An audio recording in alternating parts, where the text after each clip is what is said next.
Friends, welcome to my YouTube channel radiology study point. तो friends, आज का हमारा टॉपिक है anatomy of large intestine. Okay, जो हमारी लार्ज इंटेस्टाइन होती है वो बेसिकली हमारे गैस्ट्रो इंटेस्टिनल ट्रैक्ट का लास्ट पार्ट होता है। ओके, और जो हमारी लार्ज इंटेस्टाइन होती है वो हमारे लोअर एब्डोमिनल कैविटी में प्रेजेंट होती है। ठीक है, देख सकते हैं आप, ये हमारी लार्ज इंटेस्टाइन है। और जो हमारी लार्ज इंटेस्टाइन होती है वो 1.5 मीटर लंबी 1.5 सेंटीमीटर लंबी ट्यूब होती है एक, जो कि सीकम से स्टार्ट होती है। जो इसका फर्स्ट पार्ट होता है वो सीकम होता है, ये सीकम से स्टार्ट होती है एंड इसका एंड होता है हमारे रेक्टम और एनस पर। ओके, सीकम से स्टार्ट होती है ये और एनस पर इसका, एनल कैनल पर इसका एंड होता है। ओके, और जो इसका ल्यूमेन होता है वो बिग होता है, मीन्स ये ब्रॉड होती है, चौड़ी होती है। जो हमारी स्मॉल इंटेस्टाइन होती है उससे चौड़ी होती है और उसके सराउंड में होती है। यहाँ पे हमारी स्मॉल इंटेस्टाइन होती है और ये उसके चारों तरफ, मतलब मीन्स सराउंड में इसके हमारी लार्ज इंटेस्टाइन होती है स्मॉल इंटेस्टाइन के। ओके, तो अब हम पढ़ते हैं parts of large intestine. It has 7 parts, means इसके हमारे लार्ज इंटेस्टाइन के 7 पार्ट्स होते हैं। फर्स्ट होता है caecum, second ascending colon, transverse colon, descending colon, sigmoid colon, rectum and anus. Caecum से स्टार्ट होती है, फर्स्ट पार्ट होता है इसका सीकम। देन ये असेंडिंग कोलोन, असेंड मीन्स जो ऊपर की तरफ जा रहा है, असेंड हो रही है सीकम से, वो असेंडिंग कोलोन। देन ये होती है ट्रांसवर्स कोलोन और ये होता है हमारा डिसेंडिंग कोलोन, जो कि नीचे जा रही है, डिसेंड हो रही है। ठीक है, और ये सिग्मोइड कोलोन जो कि एस शेप में होता है, एस फॉर सिग्मोइड, इसलिए इसे सिग्मोइड कोलोन बोला जाता है। एंड ये रेक्टम एंड एनस। अब हम बात करते हैं थोड़ा डिटेल में इसके पार्ट्स के बारे में। जो सीकम जो होता है वो हमारा सबसे फर्स्ट पार्ट होता है हमारी लार्ज इंटेस्टाइन का, और इसमें जो स्मॉल इंटेस्टाइन का लास्ट पार्ट होता है इलियम, वो इसमें आके खुलता है। इलियम और सीकम जहाँ पे मिलते हैं इसे बोलते हैं हम इलियोसिकल वाल। इलियोसिकल वाल्व इसे बोला जाता है, जहाँ पे ये स्मॉल इंटेस्टाइन का लास्ट पार्ट इलियम और इसका लार्ज इंटेस्टाइन का फर्स्ट पार्ट सीकम जहाँ पे मिलते हैं, इन्हें इलियोसिकल वाल्व बोला जाता है। ओके, और ये 6 सेंटीमीटर लॉन्ग होता है और ये डायलेटेड स्ट्रक्चर होती है, मीन्स फूली हुई स्ट्रक्चर होती है। डायलेटेड रीजन होता है, ये फूला हुआ होता है। ओके, और ये फर्स्ट पार्ट होता है कोलोन का, और इससे एक वर्मीफॉर्म अपेंडिक्स अटैच होती है। इसके नीचे की साइड अपेंडिक्स होती है, इसमें इससे अटैच होती है ये ट्यूब, वर्मीफॉर्म अपेंडिक्स या फिर अपेंडिक्स बोल सकते हैं इसे आप।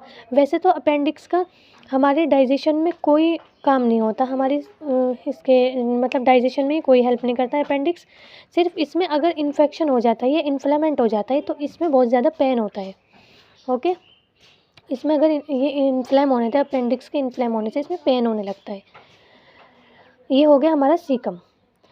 और देन जो कोलोन के हमारे होते हैं पार्ट, वो 4 होते हैं, ascending, transverse, descending and sigmoid. ये 4 पार्ट होते हैं कोलोन के। वैसे तो ये 7 हमारी लार्ज इंटेस्टाइन के ही पार्ट होते हैं, और इसे लार्ज इंटेस्टाइन को हम कोलोन भी बोल सकते हैं, मतलब इसका सेकंड नेम कोलोन भी हो सकता है, कोलोन भी होता है। ओके, देन आता है हमारा असेंडिंग कोलोन। असेंडिंग कोलोन जो होता है वो 10 to 20 सेंटीमीटर लॉन्ग होता है और ये सीकम से निकलता है, असेंड होता है। ये असेंड मीन्स सीकम से ऊपर की साइड ये असेंड होता है, ऊपर अपवर्ड जाता है ये, तो इसे असेंडिंग कोलोन बोला जाता है इसलिए। ठीक है, ये जो असेंडिंग कोलोन होता है हमारा, ये जहाँ पे at the level of liver, जहाँ पे हमारा लीवर होता है, ये कर्व हो जाता है वहाँ से। ठीक है, लेफ़्ट की साइड कर्व हो जाता है यहाँ से। ये जैसे मान लिया सीकम से ये असेंडिंग कोलोन होता है और ये at the level of liver के लेवल पे जाके ये कर्व हो जाता है लेफ़्ट साइड में। ओके, लेफ़्ट साइड में ये कर्व हो जाता है और देन आगे की साइड ये इसका दूसरा पार्ट ट्रांसवर्स कोलोन बनाता है। ठीक है, जहाँ पे ये असेंडिंग कोलोन लीवर तक जाके ये जो यहाँ से ऐसे ट्रांसवर्स कोलोन बनाता है लेफ़्ट साइड में, तो इसे बोला जाता है, इसे बोलते हैं हम हिपैटिक फ्लेक्सर। जहाँ पे ये लीवर से ट्रांसवर्स कोलोन बनाता है, हिपैटिक फ्लेक्सर, इसे बोलते हैं हिपैटिक फ्लेक्सर। देन थर्ड जो इसका पार्ट होता है वो होता है ट्रांसवर्स कोलोन। जो ट्रांसवर्स कोलोन होता है, this is located in the front of duodenum. जो हमारा ट्रांसवर्स कोलोन होता है, इसके पीछे इसके बैक साइड में हमारा ड्यूडेनम होता है, स्टमक होता है एंड स्प्लीन होता है। ओके, इसके बैक साइड में, क्योंकि ये ड्यूडेनम, स्प्लीन और स्टमक के फ्रंट पे प्रेजेंट होता है, जो हमारा ट्रांसवर्स कोलोन होती है। ओके, और फिर ये इसका ये भी आगे जाके कर्व हो जाता है, ऐसे डाउनवर्ड में ये कर्व बनाता है। और स्प्लीन की तरफ जाके, क्योंकि स्प्लीन हमारे लेफ्ट साइड में होता है, तो ये यहाँ से ट्रांसवर्स कोलोन ऐसे जाता है और ये डाउनवर्ड में कर्व बनाता है। और ये फिर आगे इसका लार्ज इंटेस्टाइन का दूसरा पार्ट बनाता है, डिसेंडिंग कोलोन, जहाँ पे ये स्प्लीन तक जाता है और ये डाउनवर्ड में कर्व बनाता है। इसे हम बोलते हैं स्प्लेनिक फ्लेक्चर, क्योंकि यहाँ पे हमारा स्प्लीन होता है, स्प्लेनिक फ्लेक्चर। ओके, ये होता है हमारा स्प्लेनिक फ्लेक्चर। और देन ये आगे का पार्ट बनाता है इसका डिसेंडिंग कोलोन। अब आते हैं हम अपने डिसेंडिंग कोलोन पे। जो हमारा डिसेंडिंग कोलोन होता है वो हमारा एब्डोमिनल कैविटी के लेफ्ट साइड में प्रेजेंट होता है। ओके, एब्डोमिनल कैविटी के लेफ्ट साइड में प्रेजेंट होता है। और इसकी लंबाई की अगर हम बात करें तो 25 से 30 सेंटीमीटर, डिसेंडिंग कोलोन 25 से 30 सेंटीमीटर लॉन्ग होता है। और ये हमारी एब्डोमिनल कैविटी के लेफ्ट साइड में प्रेजेंट होता है। ठीक है, और ये at the level of iliac crust, ये इलियक क्रस्ट पे जाके ऐसे ही जैसे हमारा असेंडिंग कोलोन लीवर के लेवल पे जाके यहाँ से हिपेटिक फ्लेक्चर के थ्रू ट्रांसवर्स कोलोन बना रहा था। फिर ट्रांसवर्स कोलोन ने डाउनवर्ड कर्व बनाया स्प्लीनिक फ्लेक्चर के थ्रू, ये यहाँ पे आ गया। और ये डिसेंडिंग कोलोन जो होता है हमारा, ये सिग्मोइड कोलोन बनाता है, फिर एस शेप में टर्न हो जाता है, जिसे हम बोलते हैं सिग्मोइड कोलोन, जो कि हमारे लार्ज इंटेस्टाइन का नेक्स्ट पार्ट होता है। ओके, इलियक क्रस्ट पे जाके ये एस शेप में टर्न लेता है, यहाँ पे जहाँ पे हमारी हिप बोन होती है वो वहाँ यहाँ पे आके ये ऐसे एस शेप में कर्व ले लेता है, जिसे हम बोलते हैं सिग्मोइड कोलोन। क्योंकि ये मैंने अब बताया था, क्योंकि ये एस शेप में होता है तो एस फॉर सिग्मोइड कोलोन इसे हम बोलते हैं। तो इसका नेक्स्ट पार्ट होता है सिग्मोइड कोलोन हमारी लार्ज इंटेस्टाइन का। तो ये 40 सेंटीमीटर लॉन्ग होता है ये हमारा sigmoid colon, and S shape का होता है, तो इसे एस फॉर सिग्मोइड कोलोन बोला जाता है। ठीक है, और ये डाउनवर्ड्स टू बिकम रेक्टम, जो डाउनवर्ड्स में इसके रेक्टम होता है। ठीक है, ये रेक्टम बनाता है इसका लास्ट पार्ट, रेक्टम जो हमारे लार्ज इंटेस्टाइन का होता है वो सिग्मोइड कोलोन बनाता है। तो फिर आता है हमारा रेक्टम, नेक्स्ट पार्ट इसका रेक्टम जो होता है वो 13 सेंटीमीटर लॉन्ग ट्यूब होती है हमारी लार्ज इंटेस्टाइन की, दिस इज रेक्टम। एंड ये जो लीड होता है ये निकलता है हमारी सिग्मोइड कोलोन से, जो ये रेक्टम होता है सिग्मोइड कोलोन से निकलता है, and terminates at anal canal, जो एनल कैनल होता है वहाँ पे इसका एंड हो जाता है।